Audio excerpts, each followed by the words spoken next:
how important is China for Germany now?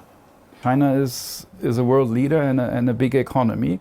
So I think one of the things which I alluded to earlier is that as the world is changing and as maybe Europe is realizing that alliances are being redefined to some extent, I think that Europe should also be ready and open up towards there's a debate in Europe where we need to basically build relationships with the rest of the world, also the global south. You see China's economy, it is gaining momentum. I think these recent consumption-related activities, I think, are important, but the problem is they take time, and it's also a matter of trust. The saving rate is, I think, 50% in China, so it's very high. But I think still the supply side of China is very impressive. You look at recent developments in AI and the dynamicism also in the car industry.